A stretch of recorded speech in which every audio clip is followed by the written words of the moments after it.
What's up, everybody? KZ here. This is going to be my UFC Nashville picks and breakdowns video. I'm going to go ahead and go through every fight on the card, let you know what I'm thinking, who I'm picking, and why. So let's go ahead and get right into it. Waste no time here.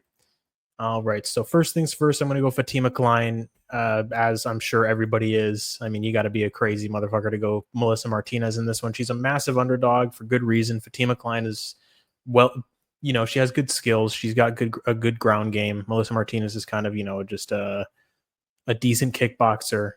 Fatima Klein should definitely get this done, just either by decision, submission, TKO by ground and pound. She got a good win in her last fight over Victoria Dudikova. And yeah, just she's a huge favorite. I'm not telling anybody anything new here. And then same thing with Mike Davis, Mitchell Ramirez. Mike Davis, he didn't look great in his last fight, but that was against Fares Siam. Fares Siam is on a significant winning streak. Can you get out of my face, McDonald's ad, please? Okay. But yeah, he's on a good winning streak. Before that, he beat Mikhail Figlak, Jai Herbert. That's a good win. Claudio Puelles, solid win. Matt Frivola, that was a good win. He put him out with a nasty knee to the head from the clinch up against the cage. And then he beat Mike Davis by decision. So it's not like losing to Fares Siam is a super bad loss for Mike Davis. And then Mitchell Ramirez, he kind of got smoked by Thiago Moises in his last fight, kind of lost the fight mostly everywhere, on the feet, on the ground. And his last win, a TKO over Arian Tavares, that was kind of an early stoppage. I watched it. It was a standing TKO. He was rocked, but, he was kind of still there. He protested to the ref afterwards, but two huge favorites. There's not much money to make unless you just want to throw a little bit of bucks down on Melissa Martinez and Mitch Ramirez, as underdogs. But I don't think that's going to happen. So yeah, first two fights, two huge favorites. I'm picking them both. Yeah, I wish I could go ahead and tell you guys, man, this underdog's going to get this done, but I don't believe it. I'm not going to lie to anybody here. So moving forward, we got Kennedy Nzechukwu versus Walter Walker.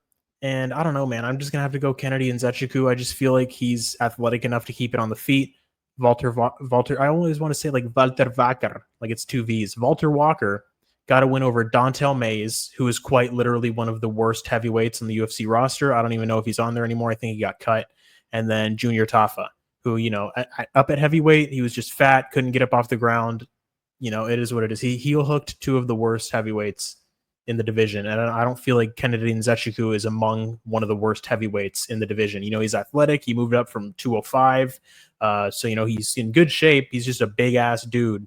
So I feel like Kennedy should be good enough to get this done on the feet, either by decision or by stoppage. I like stoppage more just because I feel like if Kennedy's really like doing a good job with the takedown defense, landing good shots, he can get Walter Walker out of there. So I'm going Kennedy Nzechukwu, KO or points. And, Walter Walker's submission, it isn't the craziest thing, but that's not my pick. So I'm just talking about from a betting perspective. And then moving on, we got Lauren Murphy versus Eduardo Mora, another ugly, huge favorite. We got Mama Murphy taking on this young, hungry Brazilian, 31 years old. She's going into her prime. Grandma Murphy is going to get retired in this fight, most likely. I'm surprised that she's even still fighting, to be quite honest with you guys. She's 41 and 11 months years old. She's turning 42, I think, next month or this month. But yeah, Lauren Murphy at 42 years old is not going to get this done over Eduardo Mora, who had a good win over Veronica Hardy in her last fight. Veronica Hardy is a good, solid win. She's kind of small for the division, which Eduardo Mora capitalized on. She's cute too. Shit. But that's beside the point. And she was on a decent winning streak, beat Juliana Miller, Jamie Lynn Horth, JJ Aldrich. So, Veronica Hardy's a good win for Eduardo Mora to get. And yeah, I think she's going to do the same thing to Lauren Murphy. She's just going to take her down, dominate her on the ground, maybe potentially get a submission or ground and pound TKO. But most likely, since it's a ladies fight, we're going to go decision. So Eduardo Mora decision is my pick. Now we're getting into a fight that actually has some decent odds on it. Jake Matthews, Chidi Njokuani, even money either way. Jake Matthews, I think, has shifted to a slight underdog. But I watched a lot of tape on these two fights, and I'm just gonna go. I'm picking Jake Matthews. I could definitely see, a path for Chidi to get it done, but I just feel like Jake Matthews has better boxing. He's more well-rounded overall. We've seen Chidi Njokuani get knocked out before. The last time we've seen Jake Matthews get knocked out, it's been a long time, man. He got submitted by Sean Brady. No shame in that. Got submitted by whoever the hell Anthony Rocco Martin is. Don't know this guy. I guess I'm a casual. And then he got TKO'd by Kevin Lee back in 2016. And since then, he's only lost decisions. The Matthew Semmelsberger decision loss has aged poorly. I'm not going to lie to anybody there. But I feel like that was just an off night for him. He looked good in his next fights. Like, he had a competitive fight with Michael Morales. Yes, it was a loss, but, he had his moments in that fight. He was landing good shots on Michael Morales, and he wasn't, like, significantly rocked or badly hurt in that fight. He didn't get dropped. It was competitive, and we all know how good Michael Morales is. And then he also had a good fight against Phil Rowe, who is not as dangerous as Chidi on the feet, I'll admit, but equally the same size. He's 6'3" with an 80-inch reach. Chidi is 6'3", I'm pretty sure, with like an 81-inch reach. I'll go ahead and tell you guys right now. Yeah, 6'3", 80-inch reach. So similar size to Phil Rowe, and Matthews was landing on Phil Rowe. He was putting good shots on him.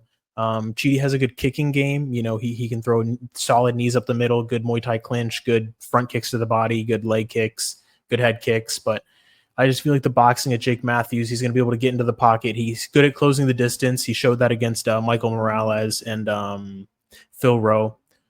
So I just feel like he's going to be able to get this done against Chidi. I don't really bring up the Francisco Prado fight just because it's kind of irrelevant just in terms of styles. He kind of, Matthews was able to keep Prado on the outside, and he was the bigger man in that fight. Prado only has like a 69-inch reach, if I'm not mistaken, so that he has like T-Rex arms. Yeah, 69-inch reach. Nowhere even close to this being the same as Chidi. So I like Jake Matthews here to get it done. Like I said, for like the fifth time. I think he has the better boxing, more well-rounded. So that's going to be my pick here. I think that's the first underdog I'm picking on the card here. So the Chris Curtis, Max Griffin.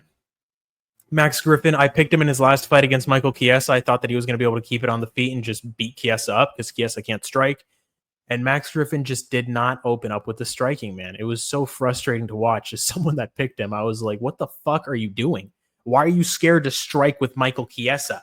Go after this man, put shots on him, and fucking knock him out. But no, he was just tentative. I guess worried about the takedown, worried for whatever reason about Michael Chiesa's striking.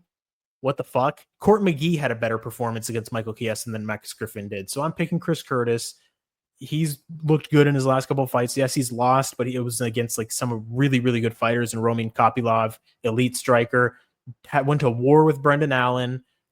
Also, I wouldn't call him an elite fighter, but he's definitely a high-level fighter. He's very good. He's top 10 material at middleweight, and he's a good striker, good grappler. And I just feel like Max Griffin, at 39 years old, almost 40, he's actually older than Chris Curtis, which is crazy because not a lot of people are older than Unc Curtis. But I'm picking Chris Curtis by KO or points. Like, Max Griffin really just fucking shit the bed in his last fight, and I feel like Chris Curtis is hungry. He's a more motivated and more consistent fighter that we've seen. He always shows up to scrap. He always shows up to put on a war. He's knocked out people like Joaquin Buckley. He's got some impressive wins, and Max Griffin hasn't had a solid win in how long? He got a decision win over Jeremiah Wells. That was a split decision back in 2024. Before that, he beat Tim Means. Tim Means was old, washed in that fight. He beat Carlos Condit in 2021. Carlos Condit was old and washed in that fight. And then the last time he got a TKO was over Kenan Song back in 2021. And then before that, and since then, he's just kind of been like win-loss. I don't see him getting it done over Chris Curtis here unless Chris Curtis just has a botched weight cut going down to 170. But I think he should be fine here. And Chris Curtis is going to be the pick, KO or points. Now we got Junior Tafa versus Tuco Tokos, Lucas Tracy's favorite fucking fighter. I'm like Junior Tafa to get it done. I know earlier with my Walter Walker breakdown, I said he's one of the worst heavyweights, but hear me out. All right. He's moving down to light heavyweight. I'm sure he knows, like, okay, the way that anybody is going to beat me at this point is they're going to wrestle me. They're going to out-grapple me. Tuco Tokos in his last fight against Navajo Sterling was fighting scared, man, like terrified. So, and he's 9-5. I know it says 10-5 right here, but I'll show you why he's 9-5. This is one of Tuco Tokos' wins against a guy that's 1-12. So that shit doesn't fucking count.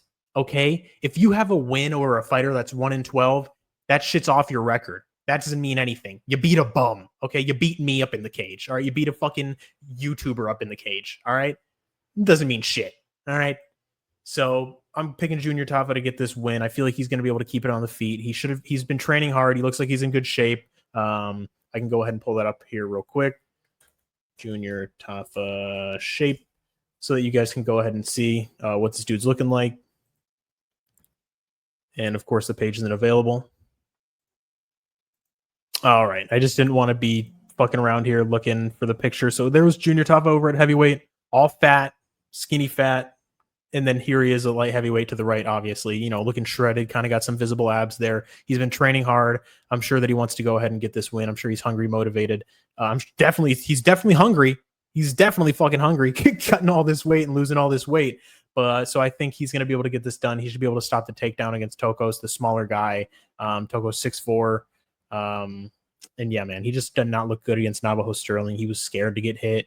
He was running away, just ducking and hugging on for dear life. I feel like Junior Taffa is a little bit more patient of a striker than Navajo Sterling, so he should be able to, you know, set his shots up a little bit better, not telegraph as much as Navajo Sterling was, who was just, you know, really winding up like I'm gonna fucking hit you, man. And then Tuco Tokos was like, oh shit, he's gonna hit me, and then he just ducks down and goes for the takedown. I don't think that Junior Taffa is gonna be so predictable with his striking. You know, he's probably gonna, you know, feint, throw an uppercut as, you know, Tuco Tokos is shooting it for the takedown. I feel like he can get this done. I just feel like he's motivated. He's going to be a brand new fighter down at 205. So moving on to Vitor Petrino, Austin Lane. Man, these odds are terrible. And so is Austin Lane. Austin Lane is a huge individual, big ass dude, athletic, former football player, but he's just not a great fighter, man. He just isn't. He's been knocked out brutally plenty of times. And I just feel like skill for skill, Vitor Petrino, even though he's a smaller man at 6'2", he's gonna be a different beast up at heavyweight. I feel like he's definitely learned from his mistakes. He's not going to shoot like for stupid takedowns and give himself up into a guillotine like he did with Anthony Smith. And Dustin Jacoby is an elite striker. Austin Lane is not that. You know, he's Vitor Petrino should be better everywhere, especially in the jiu-jitsu department. So I feel like he should be able to get this done. I feel like he learned his lessons against Smith and Jacoby, and he's like, okay, I'm not invincible. I need to actually train hard and not just rely on my physicality to get these wins. And I feel like he's going to come in here looking better than ever against Austin Lane, who just quite frankly isn't that good. He'd beat my ass, but shit, he doesn't really beat up professional fighters, and that's all that matters. So I'm picking Vitor Petrino. I feel like he can get it done on the feet, but, you know, I feel like if he starts going for takedowns, it might be a little bit difficult because Austin Lane is a big ass dude. But just jiu-jitsu for jiu-jitsu, Vitor Petrino could exploit him there. But yeah, we're going to go ahead and pick Petrino. Potentially maybe a decision. The method of victory here is a little bit fuzzy for me on Petrino, Austin Lane.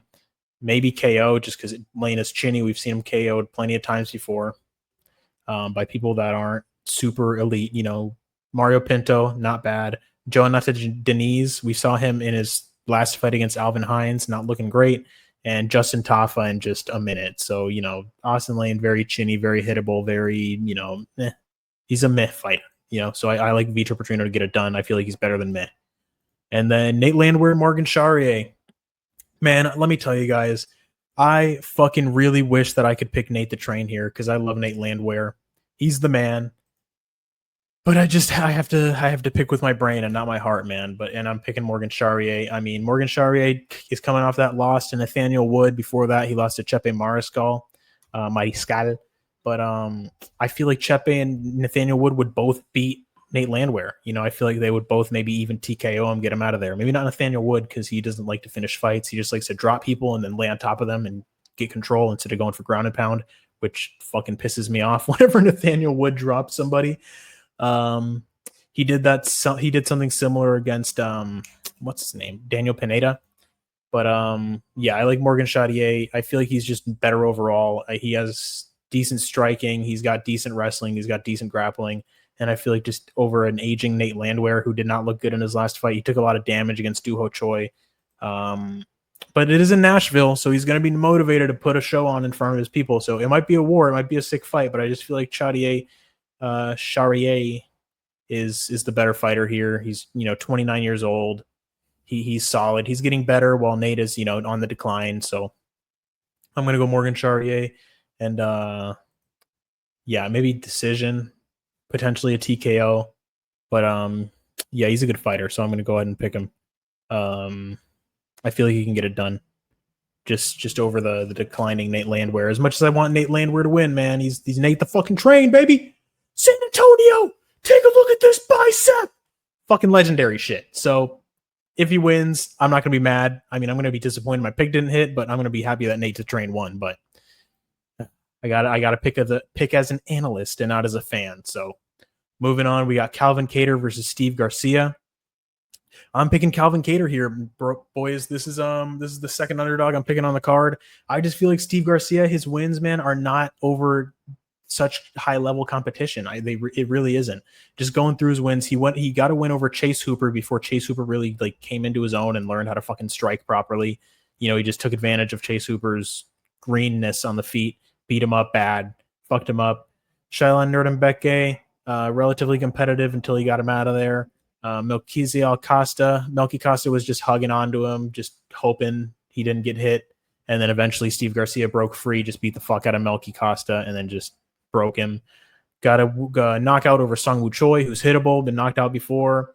And then he TKO'd Kyle Nelson, who Kyle Nelson just kind of, had him in back control early on in the fight. Steve Garcia was able to get out and just started ground and pounding him, and Kyle Nelson just kind of curled up into a ball and quit. He's able to just bully people and get them out of there and just make them quit and wilt. And Calvin Kattar is not going to quit, wilt, and get bullied by Steve Garcia, bro. He's going to be there every step of the way. He's going to be swinging bombs. He's going to be swinging right there with him. And I just feel like even though with the losses, he's on a bad losing streak, but tell me Josh Emmett doesn't knock Steve Garcia the fuck out. Tell me Arnold Allen doesn't knock Steve Garcia out. Tell me Aljamain Sterling doesn't submit Steve Garcia. Tell me Yusuf Zalal doesn't submit Steve Garcia. So it's like he's losing to the best of the division, while Steve Garcia is just beating like journeymen like that aren't that good. I mean, Chase Hooper's good, but he beat him before Chase Hooper started getting good. So it's just like, man, I just can't look at those wins and I'll be like, yeah, he's going to beat Calvin Kattar, who's only lost the best of the best. I feel like Calvin Kattar can make him pay for the aggression. He can punish him with good counters. He's still slick on the feet. He's 37 years old. It's just, if Steve wins, I would be surprised. Calvin Kattar would definitely be his best win by far. But I need to see it to believe it. I need to see Steve Garcia beat somebody at Kattar's level until we're going to see him. Until I'm going to pick him against someone that's at Kattar's level. So we're going to pick Calvin Kattar. I'm going to go maybe KO or by points. We've seen Steve Garcia KO'd before. He got KO'd by Maheshate. He was just running forward. Maheshate kind of leaned back, put the right hand right on his chin. So maybe Calvin Kattar can do something similar, even if it's just a war. They're going back and forth. Calvin Kattar is a fucking tough dude. He can get Steve out of there. Steve is a good when he's the nail. He's good good when he's the hammer. He's good when he's the bully. But I don't know how good he is as the nail. So we're gonna go ahead and see what happens there with Steve Garcia Kattar. My pick is gonna be Kattar. I'm thinking that he gets it done for sure. Not saying that he's a lock or anything, but that's gonna be my pick, and I got him in a couple of parlays. But my parlays are only $1, so take that with a grain of salt. All right, I'm not putting big money on this card. I'm just giving my picks out here. So we got Stephen Thompson versus Gabriel Bonfim. Man, I wish I was picking Stephen Thompson. I wish Stephen Thompson was 32 instead of 42. But man, fucking Bonfim. He's a good fighter. He has solid grappling, and I feel like he's going to be able to use it effectively against Stephen Thompson, as much as I hate to say it. I want Stephen Thompson to win. Everybody loves Wonder Boy. He's a human golden retriever, but I just don't think that he's going to have enough success with the anti-wrestling, the defensive grappling to get Gabriel Bonfim off of him effectively or get up off the ground effectively. When it's on the feet, Stephen Wonder Boy always has a chance, but I feel like eventually Bonfim's going to get him down. He's going to go for the body lock. He's going to clinch him up against the cage. He's not going to be like Kevin Holland and just willingly strike with Wonder Boy and be like, yeah, let's have a kickboxing match and just get himself fucked up. Like, he's probably going to be smart about it. And he's going to force the grappling exchanges with Wonder Boy. He's probably going to get him down. He's probably going to control him. And yeah, it's unfortunately going to be the pick. Stephen Thompson is good at with defensively, defending submissions. So I don't know if Bonfim is going to get him out of there via submission, but I don't know, man. He's just like in his last couple losses, he was just getting dominated on the ground. He got dominated by Gilbert Burns on the ground, who obviously is a great grappler. Got dominated by Bilal Muhammad on the ground, who's obviously a great wrestler. Got dominated by Shavkat on the ground, who's also a great grappler. Well, yeah, striker, grappler, wrestler. And then, he had moments where he was getting out wrestled by Joaquin Buckley before he inevitably got TKO'd by Buckley. So, man. I'm rooting for Wonder Boy. I'm picking Bonfim. I just feel like everything in terms of, youth, physicality, the grappling is on his side. He should be able to exploit Stephen Thompson, the grappling, as much as we all hate it. And he should get the win, He's a big favorite, so I'm not saying anything crazy here. So moving on to the main event, Derrick Lewis versus Tallison Teixeira. I was struggling with this pick, man. I really was, because it's like Tallison Teixeira's wins. It's like they're not over impressive competition. I'm going to go ahead and tell you guys right now, I'm picking Tallison Teixeira by first round knockout, but if Derrick Lewis knocks this dude the fuck out, I'm not going to be like, whoa, I didn't see that coming at all. Like, it's like, no, man, Derrick Lewis by KO is live, but it's just, he's so inconsistent. He's been knocked out plenty of times in his last fights. He TKO'd Rodrigo Nascimento and Marcos Rogerio de Lima, but like these guys are, kind of on the older side. I mean, Nascimento's a little bit younger, but de Lima's on the older side. He's 40 now. I think they were 38 when they fought. He's only 6'1", and then same with Rodrigo Nascimento. He's only 6'2", only. But you know what I mean? Like compared to Tallison Teixeira, who's 6'7", it's like those aren't comparable wins to Tallison Teixeira, who's 25 years old, 6'7". Dude's a fucking monster in terms of height. His physique is pretty whack, but. And his wins are just as whack as his physique. You know what I mean? So it's like he got to win inverted triangle armbar against this dude, the smallest heavyweight you've ever seen in your entire life. This looks like a flyweight heavyweight. What the fuck? Beat this guy that's 0-2, fat Brazilian dude. Beat Lyoto Machida's grandfather, this 70-year-old, 5'11" Brazilian heavyweight.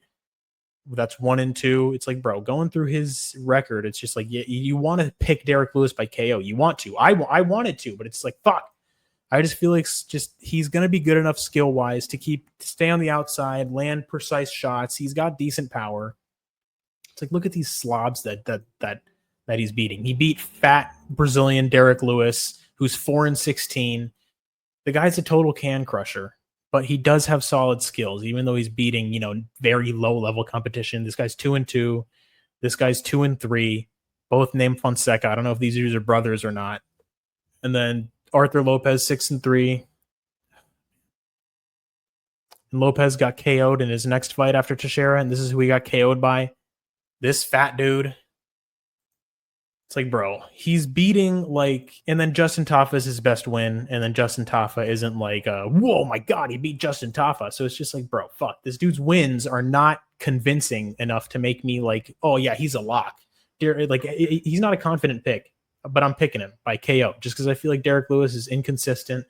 He said recently in an interview that he did with Shaq Majori, Shaq MMA, he said in his old age he's kind of getting soft.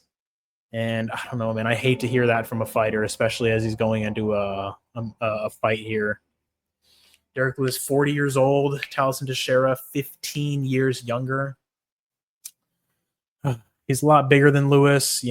Derrick Lewis has the most KOs. If Derrick Lewis knocks this dude the fuck out, I don't think that's going to be like a big shock. It's going to be like, okay, Derrick Lewis does what he does. And Tallison Teixeira was obviously not ready for this level yet, based on the fucking taxi cab drivers that he was beating up in Brazil. But it's like, man, it's just Derrick Lewis's most. You can tell that I'm conflicted with this fight. You can tell I'm conflicted. I'm not confident either way because this is heavyweight. These guys both have good knockout power. These guys are both solid. But Derrick Lewis's most recent wins are not comparable with de Lima and then Rodrigo Nascimento. And I just feel like Tallison Teixeira, he's big enough. He has enough range. He's got some solid head kicks on him, which is impressive for a heavyweight, especially being at 6'7". He's got good tools. Granted, he hasn't, beaten good competition, but this is probably going to be his first good win here by KO, first round KO. Either way, I feel like this fight is going to end in first or second round KO, whether it's Derrick Lewis or Tallison Teixeira. But I feel like just momentum is on Teixeira's side. Like he's coming into this fight hungry, 25 years old. I'm fighting a legend in Derrick Lewis. This is going to be the biggest win of his life. This is the biggest fight of his life. He's very motivated. Derrick Lewis is probably like, who the fuck is Tallison Teixeira? You know what I mean? Derrick Lewis, like he's going to get paid a lot of money either way, win or lose. So it's just like, man, he's not hungry. Tallison Teixeira is very hungry. He probably wants this win more than fucking anything. He's probably training his ass off. He has more to gain with this win than Derrick Lewis does. So, and we've seen Derrick Lewis kind of crumble before. He did against Tuivasa. He did against kind of Pavlovich. You know, he got rocked. He did get rocked, but it's like he just kind of, you know, if he gets hurt, Derrick Lewis gets hurt significantly, he just kind of will fall over and will be like, oh man, because he's not like out, but he's like, fuck it, I'm not trying to get hit anymore, and then he just, you know, kind of falls down. But I'm not confident either way, really. I mean, either way, like this fight is just whoever you pick. If you get the wrong side, it's just going to feel super obvious. You know what I mean? It's just going to be like if Tallison Teixeira gets the KO, it's going to be like, yeah, he was a 25-year-old Brazilian. Derrick Lewis is 40, and momentum's on Teixeira's side. Or if Derrick Lewis gets the KO, it's like, yeah, Teixeira hasn't fucking beaten anybody good, and Derrick Lewis has the most knockouts in the UFC. So it's like either way you look at it on either side, it's just going to feel so obvious when we see the results. So that's going to be the full card picks and breakdowns. Let me know what you think down below.